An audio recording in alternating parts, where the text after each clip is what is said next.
这封信件乃弘历亲笔所写，如今仍在大英不列颠博物馆中。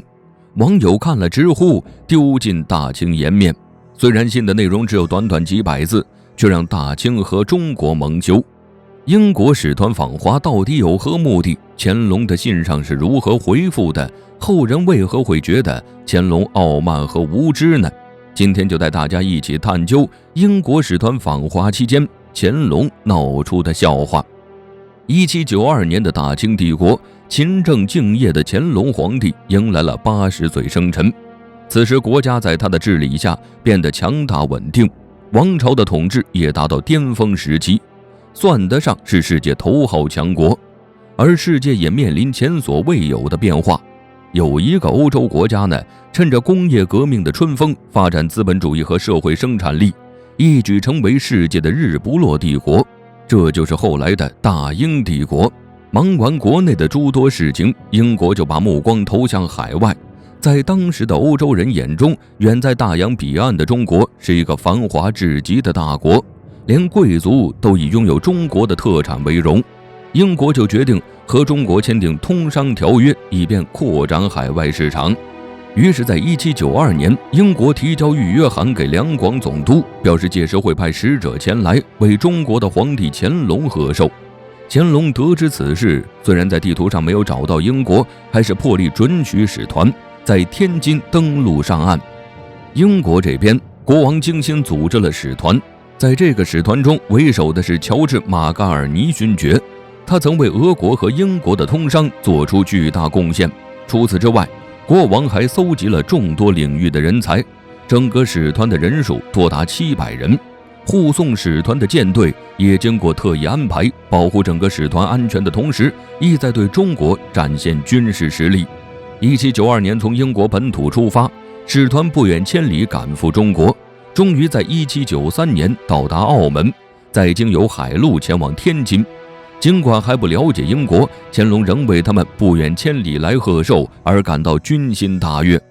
在这位皇帝心里，英国是为他的统治所折服，就命令沿路官员热情招待使团。使团抵达天津后，享受来自清廷的款待。尽管他们无心享受，一心只想见到皇帝完成自己的使命。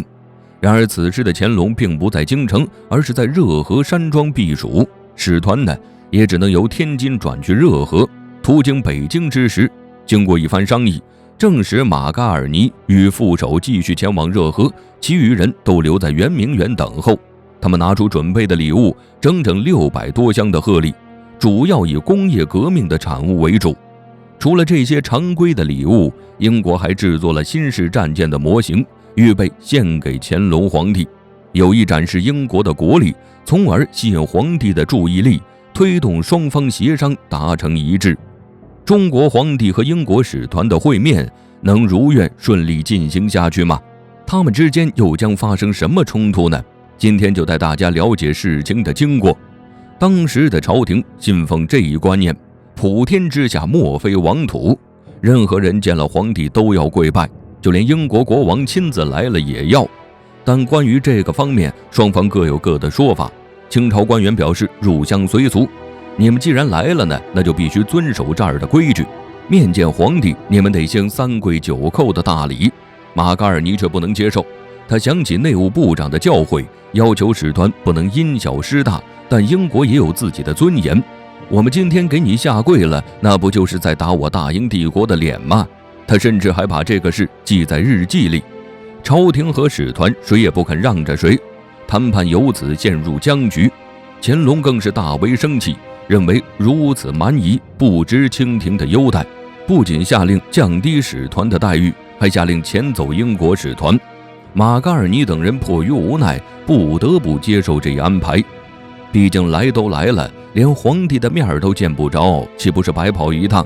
更对不起英王的嘱托，他们只能同意向乾隆行大礼。双方通过商讨，最终确定使团在欢迎会上行单膝下跪之礼，在寿宴上才行3跪9拜之礼。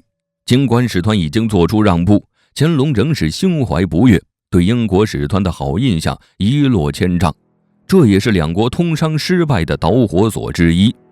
1973年9月的避暑山庄，乾隆接见了英国使团。山庄里皇帝的奢侈生活给马嘎尔尼留下了深刻印象，并为之感叹不已。使团照例向乾隆皇帝行礼，献上国王的信和几块西洋表。然而乾隆对这些都毫无兴趣，反而是看中了副手的儿子托马斯。这位又是何人呢？原来他是使团的翻译人员，会说一些简单的汉语，因此吸引了乾隆的注意力。他很喜欢这个孩子，不仅亲自与他对话，还赏赐对方自己随身的荷包。这种行为也把他的高傲表现得淋漓尽致。寿宴上，马嘎尔尼没有机会提出条约。贺寿结束后，马嘎尔尼才向乾隆提出英国准备好的一些条约，希望打开和中国的通商之门，加强双方的贸易往来。在这些条约中，一部分是合理的通商要求，有些却暗含着殖民野心。清廷本可以逐条筛选，但都被乾隆一口给拒绝了。马嘎尔尼倒也不灰心，在接下来的几天里，屡次向皇帝提出谈判的请求。乾隆更加不耐烦，直接下达驱逐命令，要求使团离开北京。使团无奈只得答应。乾隆就写下一封回信给英王，名叫《致英吉利国王谕》。这封信仅有976个字，字里行间却充满了傲慢和自大。乾隆始终认为英国的目的只是为了向中国学习，表达俯首称臣之意，并一一反驳了英国的主张，表示岂能因为你一国的要求而改变我几百年的制度。信件的结尾，乾隆还表达了对贺寿礼物的不屑：我清朝什么宝贝没有，用不上你送的这些东西。短短一封信透露出的不只是乾隆的愚蠢和短视，也有根深蒂固的偏见。毕竟一切有情可原，中国历史源远流长，文化博大精深，常年位列世界前茅，周围的大多数国家无一不是心悦诚服。因此乾隆根本没有想要了解其他国家的性质，所以英国特地准备的礼物也都被束之高阁。英国是否暗藏祸心？这场失败的访华之旅又会造成什么样的后果呢？让我们继续一探究竟。上回说到，乾隆面对谈判的不配合态度，让英国使团的心情很是失落。他们正准备按原路打道回府，然而乾隆做出一个出人意料的决定，特地派人护送使团从京杭大运河南下，穿过内地前往广州。如此看来，这一圣旨简直是多此一举。当时英国舰队就停靠在广州，使团直接走海路离开北京就行，但乾隆偏偏做下如此错误决定，不得不说真是命运的安排。虽然乾隆的这一举动本来是为了安抚和炫耀，冥冥之中却埋下祸根。顺着运河南下的路途上，英国使团看见内陆的真实生活，百姓的生活水平一般，也了解到清朝的真实发展水平。官员邀请他们观看清军的演练，却发现军队的战力低下，军官气势萎靡，在强大的炮火面前不堪一击。这样一来，清朝的弱点在英国使团眼里暴露得一览无余。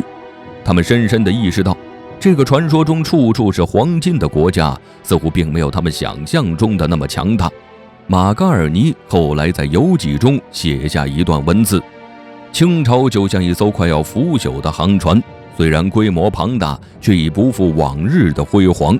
他回国后写下一封报告书，详尽地描述了所见所闻，还称大清帝国的末日终将到来，物证与人证俱全，由不得欧洲国家不信。